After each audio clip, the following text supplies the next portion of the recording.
Hello students, welcome back to the online classes of Ambition Study Center. We have started with chapter number 9 Heredity and Evolution. Last lectures में हमने heredity वाला part पूरा complete कर लिया है और हमने इवोल्यूशन क्या होता है ये भी लास्ट लेक्चर में पूरा देख लिया बेटा कि इवोल्यूशन क्या होता है, किस तरीके से इवोल्यूशन यहाँ पे आता है, एक्वायर्ड कैरेक्टर्स और इनहेरिटेड कैरेक्टर्स क्या होते हैं, डार्विन्स थ्योरी ऑफ इवोल्यूशन क्या कहती है, ये सारा पार्ट हमने लास्ट लेक्चर में और स्पेसिएशन वाला पार्ट भी कवर किया है। अभी आज हमको देखना है बेटा कि what are the evidences of evolution. Evidences for evolution मतलब इवोल्यूशन हुआ है या इवोल्यूशन होता है, इवोल्यूशन होता आ रहा है, इसके एविडेंसेस मतलब इसका प्रूफ क्या है, किस बात पे से हम मान लें कि हाँ इवोल्यूशन हुआ है।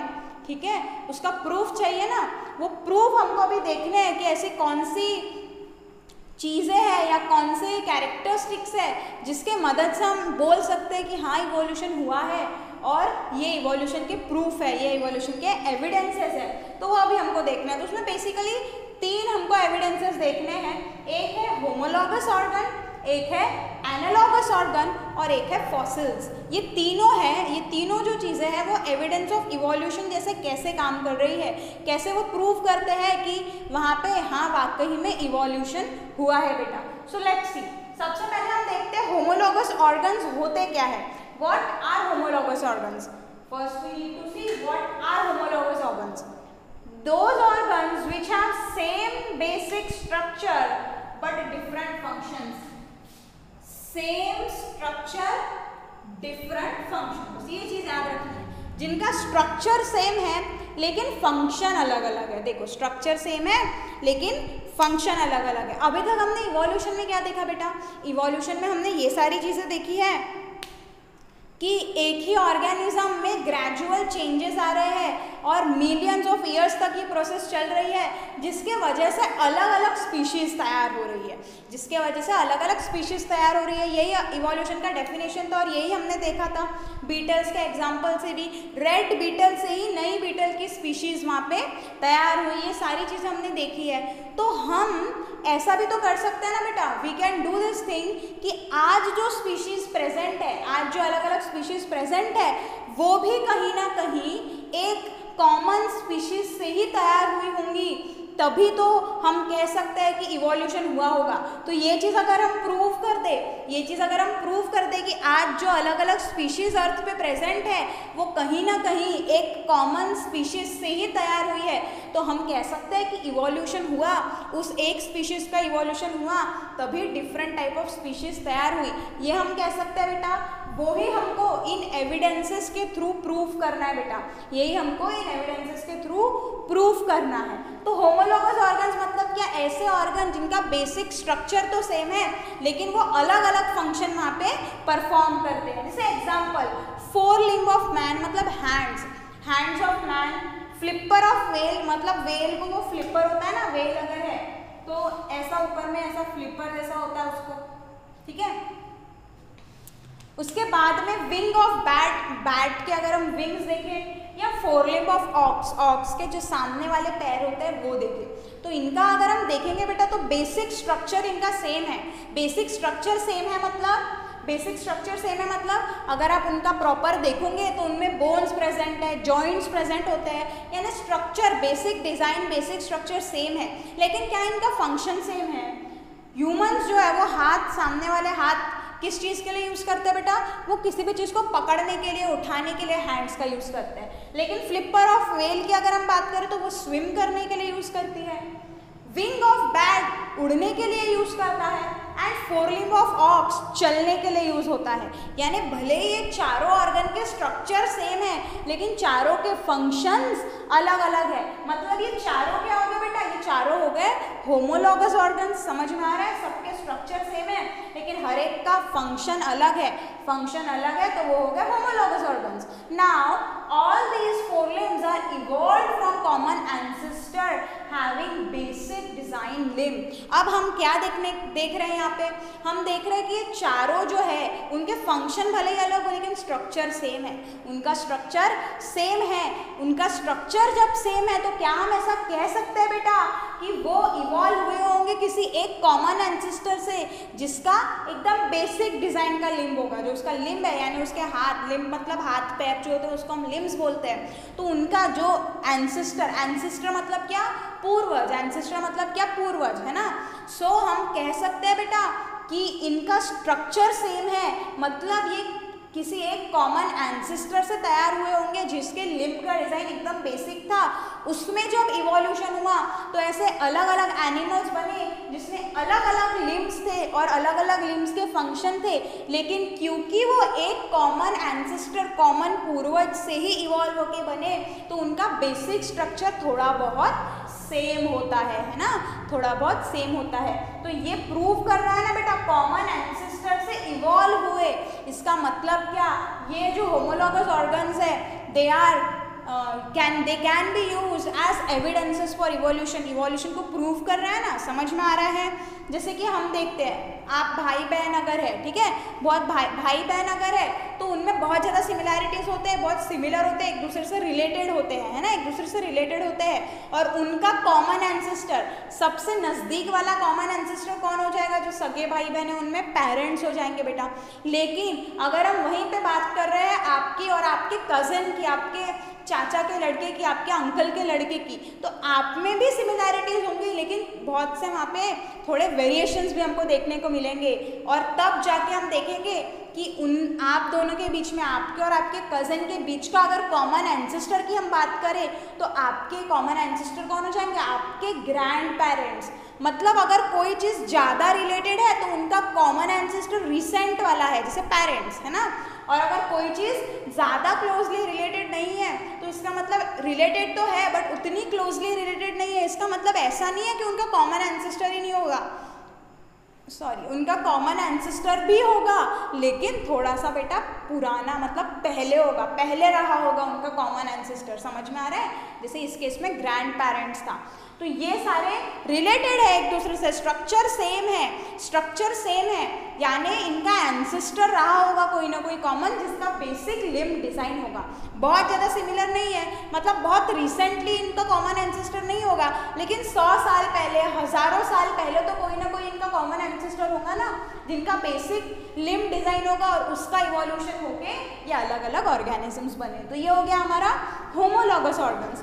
नेक्स्ट हम देखते हैं एनालॉगस ऑर्गन्स। नेक्स्ट हम देखेंगे एनालॉगस ऑर्गन्स, मतलब these organs, those organs which have different structure. अब क्या बोल रहा है, स्ट्रक्चर अलग है, स्ट्रक्चर डिफरेंट है लेकिन फंक्शन सिमिलर है। फंक्शन या अपीयरेंस वो देखने में सिमिलर लगते हैं या उनका फंक्शन सिमिलर है। एग्जांपल देखो, विंग्स ऑफ बैट और विंग्स ऑफ बर्ड। अगर हम बर्ड के विंग्स देखें और बैट के विंग देखें तो फंक्शन सेम है, दोनों भी उड़ने के काम में आ रहे हैं और दिखने में भी थोड़े बहुत सेम होते हैं, है ना, फंक्शन सेम है। लेकिन जब उनको क्लोजली ऑब्जर्व करते हैं, जब हम क्लोजली ऑब्जर्व करते हैं बेटा तो उनका स्ट्रक्चर डिफरेंट होता है। कैसे, देखो जो बैट के विंग्स है ना, बैट के विंग्स में क्या होता है, उसकी जो फिंगर्स होती है वो फिंगर्स के आजू बाजू में ना स्किन ग्रो होती है, स्किन। अगर आपने बैट का विंग ध्यान से देखा होगा बेटा तो वो कुछ इस तरीके से बैट के विंग होता है, यहाँ पे उसकी फिंगर्स है और ये फिंगर्स के बीच में ना ये स्किन ग्रो हो जाती है और तब जाके वो विंग फॉर्म करता है। और वही अगर हम बर्ड के विंग की बात करें तो बर्ड के विंग तो फेदर्स के बने होते हैं बेटा। बर्ड के विंग किसके बने हैं, फेदर्स के। मतलब इनका स्ट्रक्चर अलग है लेकिन फंक्शन सेम है, दोनों भी उड़ने के काम में आ रहे हैं, फंक्शन सेम है। इसका मतलब they do not indicate common ancestor, उनका कॉमन एंसेस्टर तो नहीं है। कॉमन एंसेस्टर क्यों नहीं है, क्योंकि उनका स्ट्रक्चर सेम नहीं है तो हम नहीं बोल सकते कॉमन एंसेस्टर नहीं है। बट दे इंडिकेट इवोल्यूशन, वो इंडिकेट कर रहे हैं इवोल्यूशन को। अब कैसे इंडिकेट कर रहे हैं इवोल्यूशन को, वो इवोल्यूशन को इस तरीके से इंडिकेट कर रहे हैं बेटा, they are indicating evolution in such a manner that organs with different structure ने अडेप्ट किया सिमिलर फंक्शन को परफॉर्म करने के लिए। मतलब इनका स्ट्रक्चर अलग है लेकिन कुछ कंडीशंस ऐसी आई जिसकी वजह से ये जो अलग अलग स्ट्रक्चर वाले ऑर्गन्स थे उनको अडेप्ट करना पड़ा एक ही फंक्शन परफॉर्म करने के लिए। जैसे कि फेदर का स्ट्रक्चर अलग है लेकिन वो भी उड़ने का काम कर रहा है। विंग्स ऑफ बैट का स्ट्रक्चर अलग है लेकिन वो भी उड़ने का काम कर रहा है। मतलब स्ट्रक्चर अलग लेकिन उन्होंने अडेप्टेशन शो किया। अडेप्टेशन मतलब बेटर बने वो सर्वाइव होने के लिए, और अडेप्टेशन उन्होंने ऐसा शो किया कि वो सिमिलर फंक्शन परफॉर्म कर रहे हैं, सिमिलर फंक्शन परफॉर्म कर रहे हैं। इसका मतलब कॉमन एंसेस्टर तो भले ही उनका नहीं है क्योंकि स्ट्रक्चर सेम नहीं है, लेकिन इवोल्यूशन तो उन्होंने शो किया ना बेटा। अभी अगर इवोल्यूशन नहीं होता तो सिर्फ हम कह सकते हैं कि सिर्फ बर्ड्स के फेदर ही उड़ने के काम में आते, लेकिन ये जो बैट का विंग है वो भी उड़ने के काम में आ रहा है। इसका मतलब उसने अडेप्टेशन शो किया, मतलब वहाँ पे इवोल्यूशन हुआ। तो भले वहाँ पे कॉमन एंसेस्टर ना हो बट इवोल्यूशन वो भी सजेस्ट कर रहा है कि हाँ इवोल्यूशन हुआ होगा। तो ये हो गया हमारा होमोलॉगस ऑर्गन और एनालॉगस ऑर्गन। ये हो गया है होमोलॉगस ऑर्गन और एनालॉगस ऑर्गन। समझ में आ रहा है? दोनों का डेफिनेशन अच्छे से याद करो। बेसिक स्ट्रक्चर सेम है लेकिन फंक्शन अलग है। होमोलॉगस, एनालॉगस मतलब स्ट्रक्चर अलग और फंक्शन सेम। एग्जांपल्स के साथ में आपको याद रखना है। नेक्स्ट एविडेंस हम देखेंगे बेटा। नेक्स्ट एविडेंस है फॉसिल्स। फॉसिल्स, अब फॉसिल्स क्या होता है वो सबसे पहले देखना जरूरी है। तो फॉसिल्स का डेफिनेशन देखो। द रिमेन्स और इम्प्रेशंस। रिमेन्स मतलब अवशेष, कुछ बचा कुचा अवशेष, और इम्प्रेशंस मतलब छाप। इम्प्रेशंस मतलब छाप ऑफ डेड एनिमल्स और प्लांट्स। किसकी? डेड एनिमल्स और plants that lived in the remote past, यानी बहुत हजार करोड़ साल पहले वो कहीं ना कहीं पे अर्थ पे रहते होंगे। उनके रिमेन्स या उनका कोई बचा हुआ अवशेष हमको मिले या उनके इम्प्रेशंस अगर हमको मिलते हैं तो उनको हम कहते हैं बेटा फॉसिल्स। दोज इम्प्रेशंस और remains are known as fossils. अब हमको देखना है कि ये फॉसिल्स फॉर्म कैसे होते हैं, फिर how this fossils are formed. तो देखो क्या होगा, अगर किसी भी लिविंग ऑर्गेनिज्म की डेथ अगर होती है बेटा तो वहाँ पे उसका डिकम्पोजिशन चालू हो जाता है ना। माइक्रो ऑर्गेनिजम्स वगैरह उसको डिकम्पोज करना चालू कर देते हैं। लेकिन अगर वहाँ पे कुछ ऐसी इन्वायरमेंटल कंडीशंस आ जाए जिसकी वजह से उसका डिकम्पोजिशन स्लो हो गया या डिकम्पोजिशन रुक गया तो क्या होगा, वो डिकम्पोज नहीं होगा तो उसके कुछ ना कुछ रिमेन्स बच जाएंगे या इम्प्रेशन बच जाएंगे। अब कैसे? जैसे कि फॉर एग्जाम्पल से एक लीफ है, एक लीफ किसी मड में गिर गई है और वो मड में गिरने की वजह से उसका डिकम्पोजिशन स्लो हो गया। मड के ऊपर में कोटिंग आ गई है उसको और उसके वजह से उसका डिकम्पोजिशन स्लो हो गया। कुछ समय के बाद में क्या होगा, वो जो उसके ऊपर में मड की लेयर थी वो सूख जाएगी। वो सूख जाएगी और क्या होगा, वो एक मोल्ड के जैसे काम करेंगी। मोल्ड मतलब जिसमें छाप तैयार हो रही है उसके जैसे काम करेगी और उसका डिकम्पोजिशन होना रुक जाएगा और वो ज़मीन पे वैसे ही पड़ी रहेगी और विथ टाइम उसके ऊपर में और सॉइल आते जाएगा और वो नीचे नीचे चली जाते जाएंगी, है ना। सेम एनिमल के लिए भी वैसा हो सकता है। कोई एनिमल है, कोई इंसेक्ट है, वो मड में गिर गया और मड में हॉट मड होने की वजह से उसका डिकम्पोजिशन स्लो हो रहा है। मतलब जो सॉफ्ट टिश्यूज़ है वो सॉफ्ट टिश्यूज़ तो डिकम्पोज हो जाएंगे बेटा, सॉफ्ट टिश्यूज़ इजीली डिकम्पोज हो जाएंगे, लेकिन वो प्रिजर्व हो गया है एक तरीके से, मिट्टी में वो कवर हो गया है, प्रिजर्व हो गया है, यानी उसका डिकम्पोजिशन बहुत धीरे हो रहा है। तो हो सकता है उसकी बोन्स हमको वैसे की वैसे ही मिले या हो सकता है उसका छाप वहाँ पे क्रिएट हो जाए ना। सीमेंट है, सीमेंट पे हमने ऐसे हाथ लगा दिया तो वहाँ इम्प्रेशन क्रिएट हो जाता है।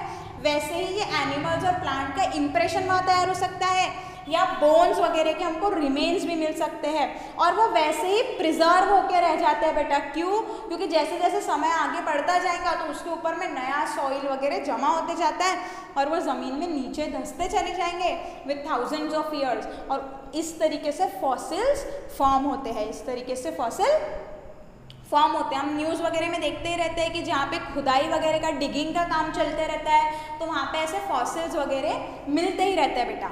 सो फॉसिल्स कैसे ऑब्टेन होंगे? Fossils are obtain by digging into earth. जब खुदाई का काम होता है, अगर हमको क्या हुआ, समझ लो ऊपर के लेयर में एक फॉसिल बन गया है किसी का, मतलब वहाँ पे बोन्स, एक एनिमल्स की बोन्स वहाँ पे प्रिजर्व हो गई है। अब कुछ समय के बाद में क्या हुआ, वहाँ पे ना वाटर आया और वाटर ने सॉइल को इरोड करके लेके चले गया। सॉइल इरोजन वहाँ हो गया, सॉइल वहाँ से हट गया, तो वहाँ पे बोन्स दिखने लग जाएंगी। जब बोन्स दिखेंगी तो लोग क्या करेंगे, वहाँ पे जो साइंटिस्ट वगैरह होता है वो वहाँ पे खुदाई करेंगे, डिगिंग का काम करेंगे और इस तरीके से फॉसिल्स ऑब्टेन होंगे। फिर वो डीप डीप खुदाई करते जाएंगे तो नीचे नीचे लेयर के भी फॉसिल्स वहाँ पे मिलते जाएंगे। तो इस तरीके से डिगिंग करके फॉसिल्स ऑब्टेन किए जाते हैं। लेकिन एज ऑफ फॉसिल कैसे पता लगाई जाए, वो फॉसिल कितना पुराना है ये कैसे पता लगाया जाए, तो उसके लिए ना बेटा दो मेथड्स है, टू मेथड्स आर देयर।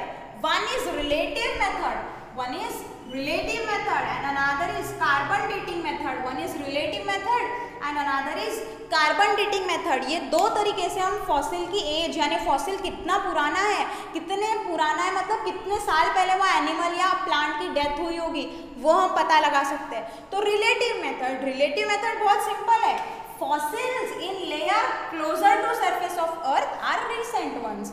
जो अर्थ के बहुत पास में मिल रही है, जमीन के बहुत पास में जो फॉसिल मिल रहा है, उसका मतलब क्या, वो एनिमल या वो प्लांट की डेथ अभी अभी हुई होंगी, यानी वो फॉसिल अभी अभी का है, रिसेंट है। और जो फॉसिल्स डीपर लेयर में मिलेंगे, अर्थ के नीचे नीचे, और जितनी गहरी हम खुदाई करते जाएंगे उतने डीपर लेयर में जो फॉसिल मिलेंगे वो फॉसिल कैसे होंगे बेटा, वो फॉसिल होंगे ओल्डर, वो फॉसिल होंगे पुराने। और जो सबसे डीपेस्ट यानी जो सबसे नीचे मिलेंगे वो होंगे ओल्डेस्ट, वो होंगे सबसे ज़्यादा पुराने। तो इस तरीके से हम क्या कर सकते हैं, इस तरीके से हम फॉसिल का एज पता लगा सकते हैं। और हम एक और कंक्लूजन ऐसा निकाल सकते हैं कि जो फॉसिल सबसे नीचे में प्रेजेंट था वो अर्थ पे सबसे पहले आया होगा, उसके ऊपर ऊपर ऊपर में जैसे फॉसिल्स मिलते गए, इसका मतलब वो जो सबसे पहले आया उसके बाद में वो सेकेंड, फिर थर्ड, और जो सबसे टॉप मोस्ट में फॉसिल मिला है वो रिसेंट वाला है। यानी हम बता सकते हैं कि इवोल्यूशन कैसे हुआ होगा, जो सबसे नीचे में मिले उनसे ही इवॉल्व होके ऊपर वाले एनिमल्स या प्लांट्स तैयार हुए, ऐसा हम कह सकते हैं ये फॉसिल्स की एज की मदद से, है ना।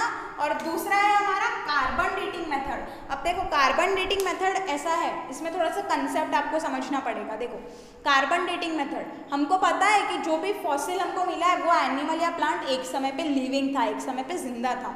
एक समय पे जिंदा था मतलब उसके बॉडी में कार्बन प्रेजेंट होगा, वो खाना खाता होगा, फूड, हमको पता है फूड है तो कार्बोहाइड्रेट्स है तो कार्बन उसके बॉडी में प्रेजेंट होगा।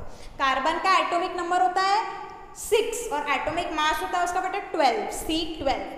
लेकिन हमको पता है कि कुछ आइसोटोप्स भी होते हैं। आइसोटोप्स अगर आपने सीखा होगा अभी तक केमिस्ट्री में तो ठीक है, नहीं सीखा होगा तो आप आने वाले क्लास में सीखूंगी। आइसोटोप्स मतलब जिसका एटॉमिक नंबर तो सेम होता है बट एटॉमिक मास अलग होता है। तो वैसे ही कार्बन का एक आइसोटोप होता है C14। कार्बन का एक आइसोटोप होता है C14, मतलब उसका एटॉमिक मास 12 के जगह पे 14 है। और ये C14 जो है ना वो रेडियो एक्टिव होता है। C14 कैसा है, रेडियो एक्टिव है। रेडियो एक्टिव मतलब उसमें से रेडिएशंस निकलती है, वो रेडिएशन रिलीज करता है। C14 कैसा है, रेडियो एक्टिव है। अब मुझे बताओ, जो फॉसिल हजारों साल पहले का है उसमें जो C14 प्रेजेंट है उसकी रेडियो एक्टिविटी ज़्यादा होंगी या अभी अभी के फॉसिल की या लिविंग ऑर्गेनिज्म की रेडियो एक्टिविटी ज़्यादा होंगी? ऑब्वियसली जो न्यू है, फ्रेश है, उसकी रेडियो एक्टिविटी ज़्यादा होती है। जैसे जैसे समय बीतता जाता है तो रेडियो एक्टिविटी ना बेटा कम होते जाती है, रेडियो एक्टिविटी कम होते जाती है। सो C14 radio activity of fossil goes on decreasing, तो फॉसिल की रेडियो एक्टिविटी कम होते जाएंगी। अब हम क्या करेंगे, ये जो हमको फॉसिल मिला उसकी रेडियो एक्टिविटी हम कंपेयर करेंगे radio activity of living objects present today, यानी आज जो लिविंग ऑब्जेक्ट प्रेजेंट है उनमें भी कहीं ना कहीं पे C14 प्रेजेंट होता है बेटा, और वो भी रेडियो एक्टिव होता है। तो उसकी रेडियो एक्टिविटी हम कंपेयर करेंगे किससे, जो फॉसिल हमको मिला है C14, जो फॉसिल हमको मिला है उसके C14 की रेडियो एक्टिविटी से। तो वहाँ पे हमको उसके रेशियो से पता चल जाएगा कि वो फॉसिल की एज क्या है। समझ में आया? तो थोड़ा सा कंपैरेटिव मेथड है, इतना ही बस ध्यान में रखो।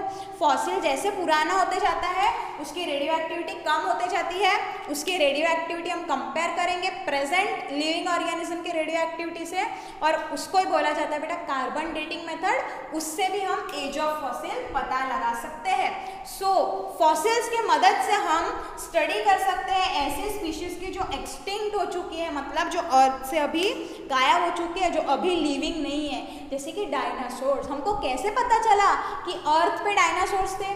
How do we know that once upon a time there were dinosaurs on earth? कैसे पता चला हमको ऐसे पता चला बेटा कि हमको डायनासोर्स के फॉसिल्स मिले। डायनासोर्स के फॉसिल से फिर हमने उसकी एज पता लगाई, और जब एज पता लगी तो हमको पता चला कि हाँ, कुछ इतने हंड्रेड्स ऑफ साल पहले, इतने हंड्रेड्स भी नहीं, इतने 100 millions of years before dinosaur earth पे प्रेजेंट थे। हमने फॉसिल ढूंढा, हमको फॉसिल मिला और हमने उसकी एज पता लगाई, है ना। तो इस तरीके से फॉसिल से हम इवोल्यूशन प्रूव कर सकते हैं बेटा। जो सबसे नीचे में होगा वो सबसे पहले आया। इसका मतलब देखो, सबसे नीचे जो अर्थ की लेयर होती है ना, वहाँ पे हमको इनवर्टिब्रेट्स के फॉसिल मिले। इनवर्टिब्रेट्स मतलब जिनमें वर्टिब्रल कॉलम, रीढ़ की हड्डी नहीं होती है, ऐसे एनिमल्स को हम कहते हैं इनवर्टिब्रेट्स। उसके ऊपर में हमको मिले बेटा डायनासोर्स। उसके ऊपर वाले लेयर्स में हमको डायनासोर्स के फॉसिल मिले, और उसके ऊपर में हमको वर्टिब्रेट्स के फॉसिल्स मिले। वर्टिब्रेट्स मतलब जैसे आपकी किताब में एग्जांपल दिया है हॉर्स का, तो ऐसे वर्टिब्रेट्स के फॉसिल मिले। यानी क्या हुआ, सबसे नीचे इनवर्टिब्रेट्स, मतलब अर्थ पे सबसे पहले क्या प्रेजेंट होंगे?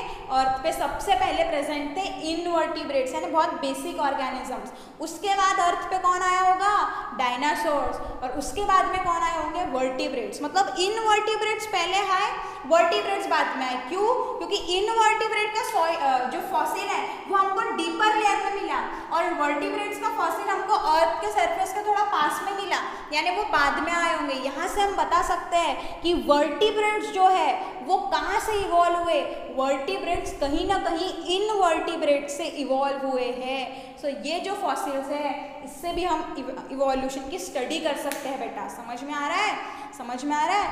सो ये हो गया हमारे evidences for evolution, homologous, analogous and fossils. तीनों भी इंपॉर्टेंट है, अच्छे से नोट्स बनाओ, प्रिपेयर करो। आई होप ये पूरा समझ में आ गया होगा, उतनी कुछ डिफिकल्ट चीज़ नहीं है। फॉसिल्स ये तो कॉमन सेंस वाली बात है, जो सबसे नीचे गहरे ज़मीन में मिला है वो सबसे पुराना, जो ऊपर में वो रिसेंट है, अभी अभी का है, और जो पहले आया उसी से इवॉल्व होके अभी के ऑर्गेनिजम्स बने होंगे, है ना। सो वो इवोल्यूशन को प्रूव कर रहा है बेटा। ओके, सो और आपको यहाँ पे एक छोटी सी चीज़ दी हुई है, page number I think page number 151 पे आपको इवोल्यूशन एंड क्लासिफिकेशन दिया है। मतलब उन्होंने बताया है कि इवोल्यूशन के बेसिस पे आप क्लासीफाई भी कर सकते हो। क्लासीफाई हम कैसे करते हैं? जो दो ऑर्गेनिजम्स बहुत सिमिलर है उसको हम ऐसे एक ग्रुप में रख देते हैं, है ना, एक ग्रुप में रख देते हैं। उन्होंने एग्जाम्पल दिया है, कुछ सेल्स ऐसे होते हैं जिनमें न्यूक्लियस प्रेजेंट होता है, और कुछ सेल ऐसे होते हैं जिसमें न्यूक्लियस प्रेजेंट नहीं होता है। जिसमें प्रेजेंट नहीं होता है उसको हम बोलते हैं प्रोकैरियोट्स, जिसमें प्रेजेंट होता है उसको बोलते हैं यूकैरियोट्स, जैसे कि बैक्टीरिया प्रोकैरियोट्स है ना। सो ये दो अलग अलग ग्रुप हो गए ना, क्लासिफिकेशन हो गया। फिर और क्या बेसिस हो सकता है? अगर न्यूक्लियस है तो यूनिसेलुलर है कि मल्टीसेलुलर है, फिर उसके बाद में वो ऑर्गेनिज्म यूनिसेलुलर है क्या या मल्टीसेलुलर है, वो फोटोसिंथेसिस परफॉर्म करता है या नहीं करता है। इस तरीके से हम क्या कर सकते हैं? इस तरीके से हम क्लासीफाई कर सकते हैं। जो ज़्यादा सिमिलर वो हम एक ग्रुप में रखेंगे, और जो जिसमें ज़्यादा वेरिएशंस होंगे उनको हम अलग अलग ग्रुप में रखते हैं बेटा। सो इससे हमको क्या पता चलता है? जो ज़्यादा डिस्टेंट ग्रुप्स है, यानी जो ज़्यादा क्लोजली रिलेटेड नहीं है, उनके एंसेस्टर भी डिफरेंट रहे होंगे, लेकिन अगर वो क्लोजली रिलेटेड है, वो ग्रुप्स अगर क्लोजली रिलेटेड है, उनमें बहुत सारी सिमिलर कैरेक्टरिस्टिक्स है, मतलब उनका कॉमन एंसेस्टर रहा होगा, जैसे हमने इसमें भी देखा है।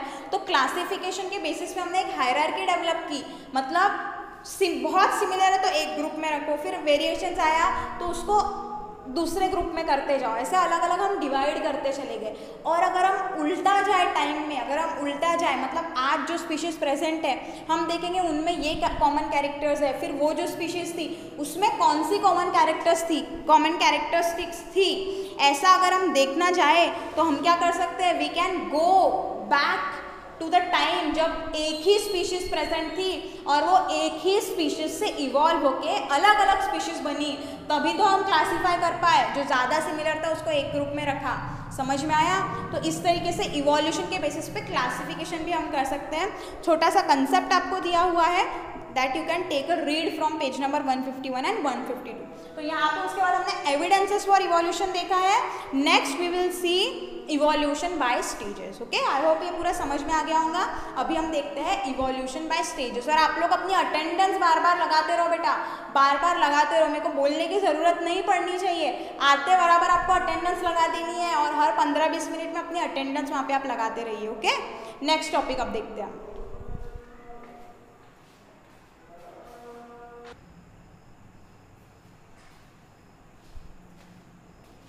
अभी हम देखेंगे बेटा evolution by stages. What is evolution by stages? तो इफ़ हम बात करते हैं कुछ ऑर्गन्स की, जैसे कि आईज, अगर हम बात करते हैं आईज वगैरह ऐसे कुछ ऑर्गन्स की, तो क्या ये जो आईज है वो सिर्फ जीन में एक चेंज आया और आईज तैयार हो गई, ऐसा हो सकता है क्या बेटा? जीन में सिर्फ हम बोल रहे हैं कि आज जो भी सारी प्रेजेंट लिविंग चीज़ें हैं, जो भी फीचर्स है, वो जो वेरिएशंस है वो कहीं ना कहीं डीएनए में चेंज की वजह से आया है ना, डीएनए में चेंज की वजह से आया है। लेकिन eye can not be generated by single DNA change. Eye जैसा कॉम्प्लिकेटेड ऑर्गन, इतना कॉम्प्लिकेटेड ऑर्गन, क्या डीएनए में एक चेंज आने की वजह से तैयार हो सकता है क्या? नो। सो फिर वहाँ पे क्या हुआ होगा? It is created in stages. वो स्टेज में तैयार हुआ, टुकड़े टुकड़े में, हिस्से हिस्से में वो तैयार हुआ। स्टेप बाय स्टेप आई जैसा कॉम्प्लिकेटेड ऑर्गन तैयार हुआ होगा, ऐसा उन्होंने कहा।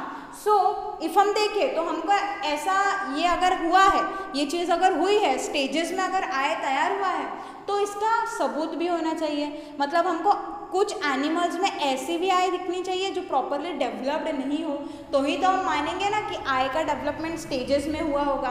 तो अगर हम देखते हैं तो फर्स्ट रूडिमेंट्री मतलब जो किसी काम की नहीं है, या बोल सकते हो बेसिक आय, एकदम बेसिक आय सबसे पहले हमको देखने को मिलती है ऑर्गेनिजम्स लाइक प्लेनेरिया में। ठीक है, प्लेनेरिया में सिर्फ आई स्पॉट्स होते हैं और कुछ नहीं होता है, सिर्फ बेसिक आई स्पॉट्स होते हैं जो सिर्फ लाइट को डिटेक्ट कर सकते हैं बेटा। वो लाइट, वो प्रॉपरली देख नहीं सकते हैं चीज़ें, वो सिर्फ लाइट को डिटेक्ट कर सकते हैं। उसके बाद में क्या हुआ होगा? लेकिन वो सिर्फ बहुत बेसिक है, सिर्फ वो लाइट को डिटेक्ट कर पा रहे हैं, लेकिन फिर भी वो प्लेनेरिया को थोड़ा बहुत सर्वाइवल एडवांटेज, मतलब सर्वाइव करने में मदद दे रहे थे, तो उसका नेचुरल सिलेक्शन हुआ होगा। और फिर उसके बाद में क्या हुआ? More complex eyes were formed, यानी अलग अलग कॉम्प्लिकेटेड आई के जो स्ट्रक्चर्स है, अलग अलग complicated eyes in different organisms तैयार हुई होंगी बाय स्टेज। ठीक है, जैसे कि ऑक्टोपस, इंसेक्ट, ह्यूमन बींग्स, जैसे सारे के सारे एनिमल्स ले लो, ऑलमोस्ट सब एनिमल्स के पास में आईज होती है बेटा। लेकिन क्या सबके आंखों का स्ट्रक्चर सेम होता है? No, they all have different eye structures, है ना। ऑक्टोपस की आईज और इंसेक्ट की आईज और ह्यूमन बींग्स की आईज ही आप ले लो, सबका काम तो देखना ही है, लेकिन उनका स्ट्रक्चर अलग अलग है। मतलब क्या? उनका डिफरेंट स्ट्रक्चर है। डिफरेंट स्ट्रक्चर मतलब क्या? द इवोल्यूशनरी ओरिजिन जो उनका वो कहीं ना कहीं थोड़ा बहुत अलग होगा बेटा, इवोल्यूशनरी ओरिजिन उनका अलग होगा। लेकिन यहाँ से हमको क्या पता चल रहा है कि जो आई है, I is evolved in stages, या I was formed in stages, तो वो एग्जाम्पल हो गया इवोल्यूशन बाय स्टेजेस का। समझ में आ रहा है?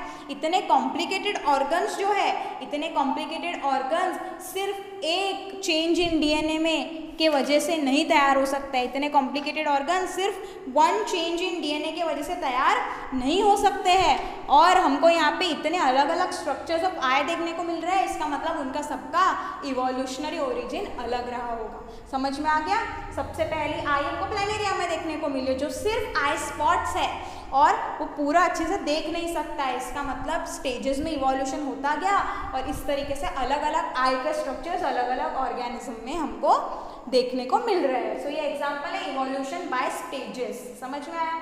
नेक्स्ट हम देखते हैं इवोल्यूशन ऑफ फेदर्स। अगर हम फेदर्स की बात करें, इवोल्यूशन ऑफ फेदर्स की अगर हम बात करते हैं बेटा, सो जो इवोल्यूशनरी चेंज जो है ना, कभी कभी जो इवोल्यूशनरी चेंज है वो किसी एक पर्पस के लिए वहाँ पे आ रहा है, यानी किसी एक कारण की वजह से वो चेंज आ रहा है, वो वेरिएशन आ रहा है, लेकिन बाद में उसका यूज़ कुछ और निकल के आता है। देखो एग्जाम्पल देखते हैं हम फेदर्स का जो फेदर्स तैयार क्यों हुए, फेदर्स, सबसे पहले तो हमको देखना पड़ेगा फेदर्स फॉर्म क्यों हुए, वाई फेदर्स वर क्रिएटेड, या फेदर्स का जो वेरिएशन था वो क्या सर्वाइवल एडवांटेज दे रहा था, वो एडवांटेज दे रहा था इंसुलेशन, मतलब वो हीट प्रोवाइड करता था, मतलब वो कोल्ड से बचा रहा था एनिमल्स को, क्या करता था, कोल्ड से इंसुलेट कर रहा है, कोल्ड से बचा रहा है। लेकिन बाद में उसका एक और यूज ऐसा निकल के आया कि feathers were useful for flying, flying के लिए वो फेदर्स बाद में काम आने लगे। मतलब ये इवोल्यूशनरी चेंज जो था वो प्रोड्यूस तो एक कारण की वजह से हुआ था, एक पर्पस की वजह से प्रोड्यूस हुआ, लेकिन बाद में निकल के आया उसका कुछ दूसरा भी यूज, जैसे कि फेदर्स हीट दे रहे थे, ठंडी से बचाने के लिए वो तैयार हुए, लेकिन बाद में हमको पता चला कि feathers are also useful for flying. So देखो बर्ड्स के पास में भी फेदर्स होते हैं और डायनासोर्स के पास भी फेदर्स थे बेटा, बर्ड्स के पास में भी फेदर्स थे, डायनासोर्स के पास में भी फेदर्स थे। क्यों, डायनासोर्स को भी वो हीट यानी ठंडी से बचा कर रखते थे वो फेदर्स, भले ही उड़ने के काम में नहीं आते होंगे डायनासोर्स को, लेकिन वो ठंडी से बचा सकते थे। ठीक है, सो दोनों के पास में फेदर्स है, तो हम कह सकते हैं बेटा कि बर्ड्स जो है वो किससे रिलेटेड है, बर्ड्स जो है वो रेप्टाइल्स से रिलेटेड है। क्यों, क्योंकि ये जो डायनासोर है ना, dinosaurs, this dinosaurs were reptiles, dinosaurs को हमने रेप्टाइल्स के क्लास में रखा है, डायनासोर्स को हमने रेप्टाइल्स के क्लास में रखा है। रेप्टाइल्स मतलब जो रेंगने वाले एनिमल्स होते हैं, ऑर्गेनिज्म होते हैं, उनके बोलते हैं रेप्टाइल्स। तो डायनासोर एक रेप्टाइल है और डायनासोर के पास में भी फेदर है और बर्ड्स के पास में भी फेदर है, तो हम क्या कह सकते हैं, बर्ड्स जो है वो किसी न किसी तरीके से डायनासोर से रिलेटेड है। ठीक है, डायनासोर से यानी रेप्टाइल्स से रिलेटेड है, रेप्टाइल से रिलेटेड है, क्योंकि दोनों के पास फेदर है। मतलब बर्ड्स जो है वो कहाँ से इवॉल्व हुए होंगे, birds were evolve from reptiles, ऐसा हम कह सकते हैं बेटा। समझ में आया? तो यहाँ पे हमने क्या देखा, इवोल्यूशन ऑफ फेदर्स में भले ही वो चेंज, वो वेरिएशन किसी एक पर्पस के लिए आ रहा है, जैसे यहाँ पे था इंसुलेशन, ठंडी से बचाव, लेकिन बाद में वो किसी दूसरे काम के लिए भी यूज में आ सकता है। सो ये था इवोल्यूशन ऑफ फेदर्स। उसके बाद में हम देखते हैं evolution bye artificial selection. Evolution bye artificial selection हमको देखना है। आर्टिफिशियल नेचुरल सिलेक्शन मतलब जो ऑटोमेटिकली नेचर में जो प्रोसेस हो रही है वो नेचुरल सिलेक्शन। आर्टिफिशियल सिलेक्शन मतलब जो ह्यूमन बीइंग करवा रहा है वो हो जाएगा आर्टिफिशियल सिलेक्शन। अब वो कैसे करवा रहा है, कैसे हुआ होगा, वो हमको देखने की ज़रूरत नहीं है बेटा। हम सिर्फ ये चीज़ इसीलिए पढ़ रहे हैं क्योंकि ये सारी जो बातें हैं ये तो बहुत हिस्ट्री में पुरानी बातें हो गई, इन पे बिलीव करना थोड़ा सा मुश्किल है। लेकिन अगर हम रिसेंट वाली जो अभी भी एग्जिस्टिंग है ऐसे इवोल्यूशन की अगर बात करेंगे तो हमारे लिए आसान होगा बेटा बिलीव करने में, है ना। सो वही हमको यहाँ पे देखना है। देखो हमको पता है अभी कि डिसिमिलर लुकिंग स्ट्रक्चर्स है ना, ऐसे स्ट्रक्चर्स जो बहुत अलग अलग दिख रहे हैं लेकिन वो कहीं ना कहीं कॉमन एंसेस्टर्स से इवॉल्व हुए होंगे, है ना, इवॉल्व फ्रॉम कॉमन एंसेस्टर्स। अभी हमने इतने इवोल्यूशन के एविडेंसेस भी देख लिए, होमोलॉगस, एनोलॉगस, है ना, स्ट्रक्चर सेम था लेकिन फंक्शन अलग था, दिखने में भी बाहर से अलग दिख रहे थे वो, जैसे बैट का विंग और किसका विंग, बैट का विंग और बर्ड्स का विंग। ऐसे बहुत सारे एविडेंसेस हमने देखे जहाँ पे बहुत अलग अलग स्ट्रक्चर थे, लेकिन जब हमने उसकी स्टडी की तो हमको पता चला कि कहीं ना कहीं उनका कॉमन एंसेस्टर है। मतलब एक कॉमन एंसेस्टर से अलग अलग दिखने वाली चीज़ें तैयार हो सकती है। यही एग्जाम्पल हम देखेंगे आर्टिफिशियल सिलेक्शन से। देखो बेटा क्या होता है, वाइल्ड कैबेज वाइल्ड कैबेज एक तरीके का प्लांट होता है जो फार्मर्स है ना कई हज़ार सालों से, 2000 सालों से वगैरह वाइल्ड कैबेज को ग्रो कर रहे हैं। किस लिए ग्रो कर रहे हैं, फूड के तौर पे ग्रो कर रहे हैं। लेकिन अभी किसी फार्मर को क्या लगा कि जो वाइल्ड कैबेज की लीव्स है ना वो पास में होनी चाहिए, वाइल्ड कैबेज की लीव क्या होनी चाहिए, पास में होनी चाहिए। तो उसने वैसे कुछ कंडीशंस क्रिएट की और वैसी कुछ कंडीशन क्रिएट की, मतलब वहाँ पे आर्टिफिशियल सिलेक्शन करवाया और उसने तैयार किया कैबेज। उसने क्या तैयार किया, उसने तैयार किया cabbage. Some farmers wanted to have very short distance between the leaves of wild cabbage and produce the common variety of cabbage। मतलब कुछ फार्मर्स को कैबेज के पत्तों के बीच में गैप नहीं चाहिए थी, तो वाइल्ड कैबेज की, तो उन्होंने कौन सी वेराइटी तैयार की, उन्होंने कैबेज तैयार किया। अब जो किसी को थे उनको अरेस्टेड फ्लावर है ना, जैसे ब्रोकली में होते हैं ना, ब्रोकली में फ्लावर्स होते हैं, वैसे फ्लावर्स चाहिए थे, तो उन्होंने वाइल्ड कैबेज से ब्रोकली तैयार की। किसी को कॉलीफ्लावर में जैसे स्टेराइल फ्लावर्स होते हैं, कॉलीफ्लावर्स, गोभी जिसको हम बोलते हैं, तो उन्होंने वो वाली वेराइटीज तैयार की। किसी किसी को ना जो स्वोलन पार्ट होता है कैबेज का वो स्वोलन पार्ट चाहिए था, तो उन्होंने कोलराबी तैयार किया। कोलराबी में ऐसा स्वोलन पार्ट होता है, ठीक है। और किसी किसी को लीफी चाहिए था, बहुत बड़े बड़े पत्ते चाहिए थे, तो उन्होंने लीफी वैरायटी तैयार की जिसको हम बोलते हैं केल, जिसको हम बोलते हैं बेटा केल। यानी यहाँ पे आर्टिफिशियल नेचुरल सिलेक्शन की जगह ह्यूमन ने कराई ये सारी चीजें, और यहाँ पे भी इवोल्यूशन हुआ। मतलब ये वाइल्ड कैबेज से ही इतनी सारी वेराइटीज तैयार हुई। अभी आप अगर कैबेज को देख लो और आप देख लो केल को या कोलराबी को, तो आपको देखने में ऐसा लगेगा कि ये तो बहुत अलग अलग दिख रहे हैं, डिसिमिलर दिख रहे हैं। मतलब इनका इवोल्यूशनरी ओरिजिन भी अलग अलग रहा होगा, इनका ओरिजिन भी अलग अलग रहा होगा। लेकिन जब हमने ये सारी चीज़ें अपने आंखों के सामने होती हुई देखी, हमने देखा कि ह्यूमन बींग्स ने ही एक ही वाइल्ड कैबेज से इतनी सारी वैरायटी तैयार कर दी, तो हमारे लिए बिलीव करने में आसान हो गया कि हाँ, डिसिमिलर लुकिंग स्ट्रक्चर्स एक कॉमन एंसेस्टर से तैयार हो सकते हैं बेटा। अब ये कैसे हुआ, क्या हुआ, वो हमारा टॉपिक नहीं है, वो सारा आ जाएगा आपका बायोटेक्नोलॉजी वगैरह का पार्ट में, वो सारा बेटा आपका आ जाएगा, जहाँ पे मॉडिफिकेशंस हम करते रहते हैं। लेकिन हमको तो इतना देखना है कि वाइल्ड कैबेज में मॉडिफिकेशन करके फार्मर्स जो है उन्होंने इतनी सारी वेराइटीज तैयार की। मतलब इवोल्यूशन हुआ ना वाइल्ड कैबेज का, अलग अलग स्पीशीज तैयार हुई, लेकिन आर्टिफिशियली हुआ। इवोल्यूशन तो हुआ लेकिन आर्टिफिशियली हुआ बेटा। So this made us believe कि हाँ, ऐसे ही एक एंसेस्टर से ही अलग अलग डिफरेंट स्ट्रक्चर्स वहाँ पे तैयार किए जा सकते हैं बेटा, ठीक है। सो ये था आपका इवोल्यूशन बाय आर्टिफिशियल सिलेक्शन। समझ में आ गया ये सारी चीज़ें समझ में आ गई आपको?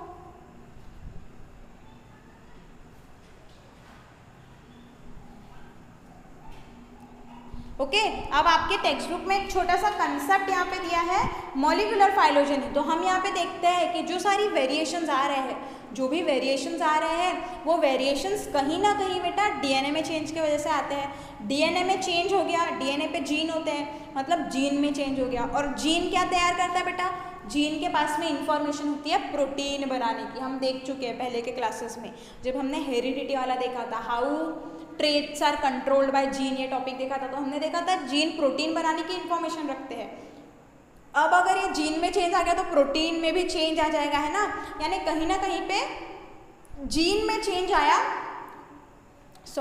तो ही वहाँ पे वेरिएशंस हमको देखने को मिलते हैं। सो अगर हम ये डीएनए की ही स्टडी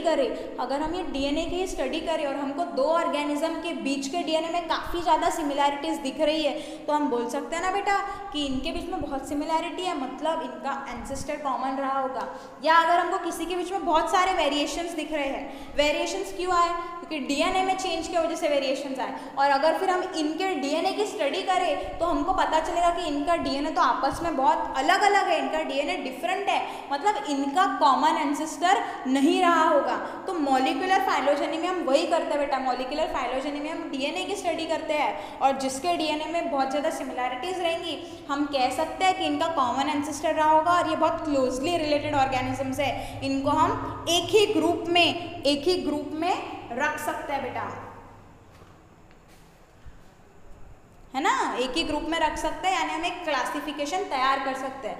सो इसी को बोलते हैं मॉलिक्यूलर फाइलोजेनी, यानी जहाँ पे हम डीएनए की स्टडी करके पता लगा सकते हैं कि कौन से ऑर्गेनिजम्स एक दूसरे से रिलेटेड है ना। हमको दो ऑर्गेनिज्म मिले हैं जिनका डीएनए बहुत ज़्यादा सिमिलर है, मतलब कॉमन एंसेस्टर एक दूसरे से बहुत रिलेटेड है। लेकिन अगर कुछ भी कॉमन वहाँ चीज़ें हमको नहीं दिख रही है, that means they are not related with each other, उनका एंसेस्टर भी कॉमन नहीं रहा होगा, अलग तरीके से इवोल्यूशन हुआ है। सो ये हो गया हमारा मॉलिक्यूलर फाइलोजेनी वाला पार्ट। इतना सबको समझ में आया है? इवोल्यूशन बाय स्टेजेस में हमने इवोल्यूशन ऑफ आइस देखा, फिर हमने देखा है इवोल्यूशन ऑफ फेदर्स, और फिर हमने देखा evolution bye artificial selection. Next हम देखते हैं, एक टॉपिक दिया है, evolution should not be equated with progress. Evolution जो है उसको हमको प्रोग्रेस नहीं समझ लेना है। प्रोग्रेस मतलब क्या? प्रोग्रेस मतलब बेहतरी, कोई बेहतर ऑर्गेनिज्म तैयार हो रहा है, ऐसा तो नहीं है बेटा। इवोल्यूशन में हमने देखा था बीटल्स वाला एग्जाम्पल, जो रेड बीटल थे उससे ग्रीन बीटल भी बने और ब्लू बीटल भी बने, यानी चेंजेस वहाँ पे आए, यानी इवोल्यूशन हुआ। लेकिन ग्रीन बीटल बेटर थे, हमने माना, क्योंकि वो सर्वाइवल एडवांटेज दे रहे थे, लेकिन ब्लू बीटल तो बेटर नहीं थे, वो सर्वाइवल एडवांटेज नहीं दे रहे थे। इवोल्यूशन तो दोनों केस में हुआ। इसका मतलब क्या, इवोल्यूशन हुआ मतलब ऐसा मत समझ लो कि प्रोग्रेस वहाँ पे हुआ है।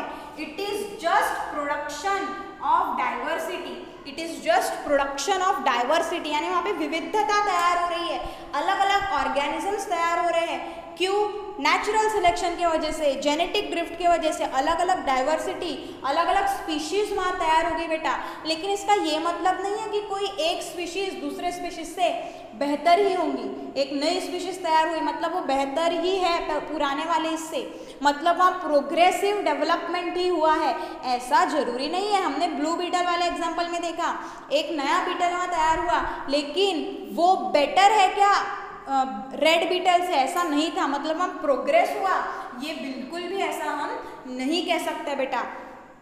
देर is no real progress in the idea of evolution. Evolution मतलब सिंपली वहाँ पे डाइवर्सिटी तैयार हो रही है। जैसे कि अगर हम बात कर ले इवोल्यूशन की वजह से, हम बोल सकते हैं कि बहुत अच्छे कॉम्प्लेक्स ऑर्गन्स या ऑर्गन सिस्टम्स जो मल्टी सेलुलर ऑर्गेनिज्म में प्रेजेंट होते हैं वो तैयार हुए होंगे, ऐसा हम कह सकते हैं बेटा। लेकिन हम ये तो नहीं कह सकते कि जो पुराने सिंपल स्ट्रक्चर था, पुराना जो सिंपल स्ट्रक्चर था वो इनएफिशिएंट था या वो काम नहीं करता था, ऐसा कुछ था क्या?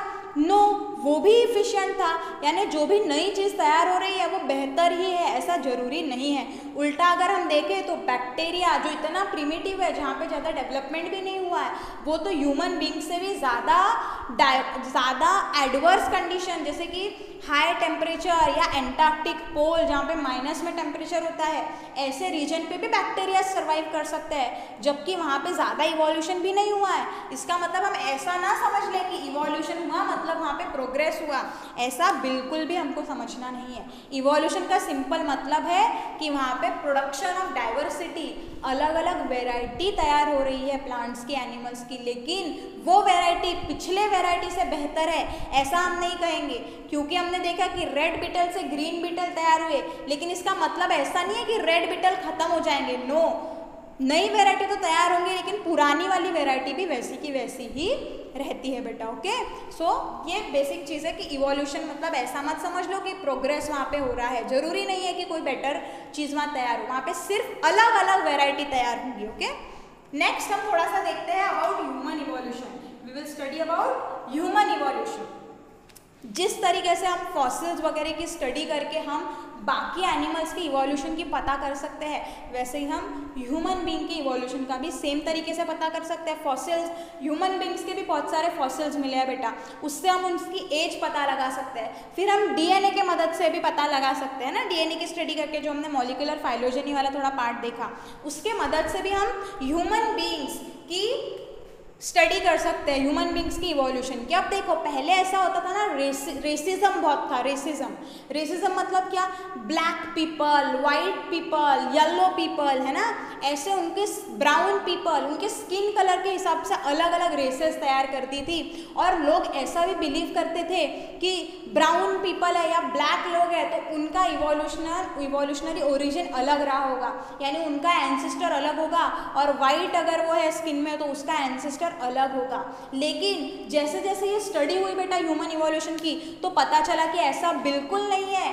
All humans are a single species, all human सिर्फ एक ही स्पीशीज, यानी ब्लैक हो, ब्राउन हो, वाइट हो, येलो स्किन हो, कैसा भी हो, वो अलग अलग रेस बिल्कुल नहीं है, वो अलग अलग स्पीशीज बिल्कुल नहीं है, ये सारे के सारे एक ही स्पीशीज है। एक ही स्पीशीज है मतलब एक ही कॉमन एंसेस्टर से ये तैयार हुए बेटा, एक ही कॉमन एंसेस्टर से तैयार हुए। पहले ऐसा बोलते थे कि skin colour used to be the common ways of identifying, मतलब कोई ब्लैक पीपल है, ब्राउन है, येलो है, वाइट है, तो वो बोलते थे कि इनका इवोल्यूशनरी ओरिजिन जो है, यानी एंसेस्टर जो है, इन सब के अलग रहे होंगे, तो इसीलिए वहाँ पे बहुत भेदभाव जैसे भी होता था।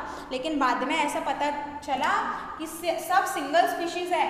All the humans came from Africa, मतलब जो सबसे पुराना ह्यूमन बींग जो है, जो होमोसेपियंस हम बोलते हैं, होमोसेपियंस ह्यूमन बींग्स का बायोलॉजिकल नेम है होमोसेपियंस, तो होमोसेपियंस का सबसे पुराना मेंबर जो है उसका ओरिजिन जो है वो पता चला कि वो ओरिजिन कहाँ पे हुआ? अफ्रीका में।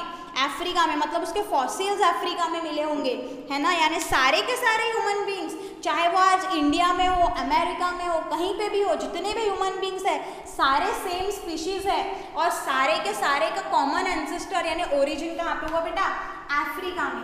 वो अफ्रीका में हुआ है तो ठीक है, तो फिर वो इतने अलग अलग ह्यूमन बींग्स, मतलब अलग अलग, थोड़ा स्किन कलर अलग है, ऐसे कहाँ से तैयार हुए, है ना, या अलग अलग जगह पे कैसे पहुँचे। तो क्या हुआ, कुछ जो थे वो क्या हुआ, कुछ ह्यूमन बींग्स अफ्रीका में ही रह गए, कुछ अफ्रीका में ही रह गए और कुछ अफ्रीका छोड़ के इधर उधर निकल गए, यानी माइग्रेट, यानी एक जगह छोड़ के दूसरे जगह जाना, माइग्रेट उन्होंने किया। तो अफ्रीका से ना वो कहाँ पे पहुँचे बेटा, अफ्रीका से वो चलते चलते पहुँचे वेस्ट एशिया में, फिर central Asia, Eurasia, south Asia, east Asia, ऐसे अलग अलग जगह पे वो फैल गए। कुछ कहाँ पे रह गए, कुछ अफ्रीका में ही रह गए, तो वो अफ्रीका में ही आजू बाजू में फैल गए, और कुछ अफ्रीका छोड़ के एशिया तक आ गए, वेस्ट एशिया, साउथ एशिया, है ना।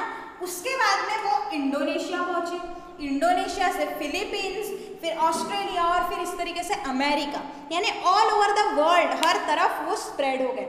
लेकिन बेटा ये ऐसा लाइन में हुआ है, ऐसा मत समझो कि ये ऐसे लाइन में हुआ, ऐसा नहीं हुआ। वो तो जैसे कि बाकी के एनिमल्स माइग्रेट करते हैं, वो जाते हैं फिर वापस आते हैं, फिर कोई दूसरे एरिया में चले जाते हैं, ह्यूमन बींग्स का भी वैसा ही हुआ, वो बैकवर्ड फॉरवर्ड आते गए, मिक्स होते गए एक दूसरे के साथ में, है ना, मिक्स होते गए एक दूसरे के साथ में, और इस तरीके से वो अलग अलग जगह पे स्प्रेड हुए बेटा। And they came into being as an accident of evolution, मतलब जिस तरीके से बाकी के ऑर्गेनिजम्स इवोल्यूशन के मदद से तैयार हुए, वैसे ही ह्यूमन बींग्स भी सिर्फ एक्सीडेंटली फॉर्म हुए इवोल्यूशन की प्रोसेस से, है ना। ऐसा मत समझ लो कि ह्यूमन बींग्स है मतलब बहुत सुपीरियर है और वो कोई अलग तरीके से फॉर्म हुए होंगे, नो, वो भी इवोल्यूशन से ही फॉर्म हुए हैं, और सबके सब एक ही स्पीशीज है, जितने भी ह्यूमन बींग्स हैं सब एक ही स्पीशीज में आते हैं, सबके सब होमोसेपियंस में आते हैं, चाहे अर्थ पे कहीं भी प्रेजेंट हो, और सबका ओरिजिन कहाँ पे हुआ, अफ्रीका में।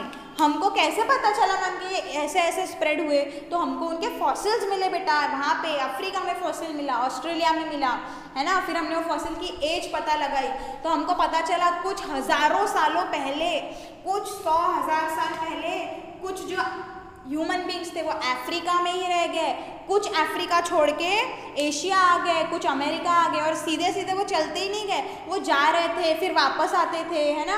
फिर वापस आ रहे हैं मतलब वो वहाँ पे उनका नेचुरल सिलेक्शन हुआ और इस तरीके से उनके जीन में कुछ चेंजेस आए होंगे, तो उनका स्किन कलर डार्क हो गया या लाइट हो गया, समझ में आ रहा है। इस तरीके से वो स्किन कलर में वगैरह डिफरेंसेस वहाँ पे आए, लेकिन सारे ह्यूमन बींग्स में कोई फ़र्क नहीं है, they are all a single species. तो इस तरीके से ह्यूमन इवोल्यूशन की भी बेटा स्टडी हो चुकी है, और इतनी स्टडी होने के बाद भी स्टिल हम लोग ह्यूमन की एंसेस्ट्री की खोज अभी भी कर ही रहे हैं बेटा, ओके, यानी study is still going on. तो यहाँ पे हमने इवोल्यूशन का पूरा कंसेप्ट समझ लिया बेटा, हमने देखा इवोल्यूशन बाय स्टेजेस, आय कैसे फॉर्म हुई, फेदर्स का एग्जाम्पल हमने देखा, भले फॉर्म किसी एक पर्पज़ के लिए हो लेकिन यूज़ अलग चीज़ के लिए आ रहे हैं। फिर उसके बाद हमने आर्टिफिशियल सिलेक्शन देखा है, तो हमने समझने के लिए बस देखा है कि हाँ सही में चीज़ें ऐसी ही हुई होंगी, डिसिमिलर लुकिंग स्ट्रक्चर तैयार होते हैं सेम दिखने वाले स्ट्रक्चर से, सेम एंसेस्टर से। ये हमने एग्जाम्पल देखा जो हमारे आंखों के सामने हो चुका है, यानी किस तरीके से फार्मर्स ने वाइल्ड कैबेज से अलग अलग वैरायटी तैयार की।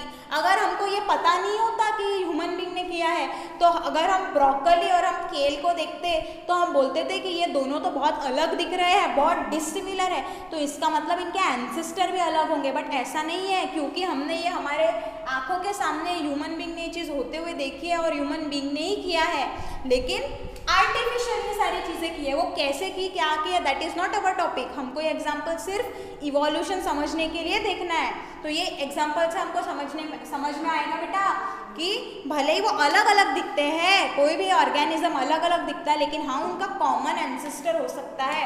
ये अलग अलग दिख रहे हैं लेकिन उनका एंसेस्टर कॉमन है। फिर उसके बाद में हमने देखा इवोल्यूशन मतलब प्रोग्रेस मत समझ लो, इवोल्यूशन हुआ मतलब सिर्फ वहाँ पे वेराइटी तैयार हुई है ना, अलग अलग वेराइटीज़, विविधता तैयार हुई, एक ही ऑर्गेनिज्म के अलग अलग स्पीशीज़ तैयार हुई। जैसे डॉग में इतनी सारी स्पीशीज़ है, हम देखते हैं बहुत सारी वेराइटीज़ है डॉग की, अलग अलग स्पीशीज़ है, लेकिन क्या कोई एक स्पीशीज़ दूसरे से बेहतर है ऐसा हम नहीं बोल सकते। यानी इवोल्यूशन हो रहा है, हर एक स्पीशीज़ तैयार हो रही है मतलब वहाँ इवोल्यूशन हो रहा है, लेकिन इवोल्यूशन हो रहा है मतलब प्रोग्रेस हो रहा है, ऐसा नहीं समझ लेना है बेटा, ठीक है।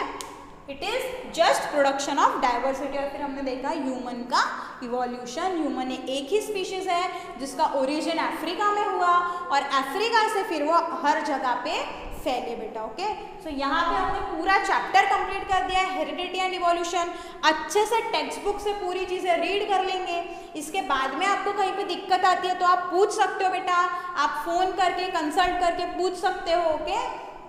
कहीं पे भी दिक्कत आ रही है तो और आपको क्या करना है, आपको क्वेश्चन आंसर्स अच्छे से सॉल्व कर लेना है। पूरे जो बीच में क्वेश्चन आंसर्स दिए हैं, एक्सरसाइज के क्वेश्चन आंसर्स दिए हैं, ये सब हमको बहुत अच्छे से सॉल्व कर लेने हैं बेटा। और नोट्स हमको तैयार करके भेजना है, फोटोज़ तैयार करके भेजना है और ये चैप्टर को प्रिपेयर भी कर लेना है। आई होप आपको पूरा चैप्टर समझ में आया होगा अच्छे से।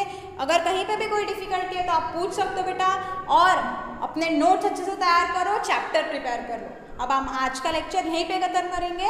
Thank you.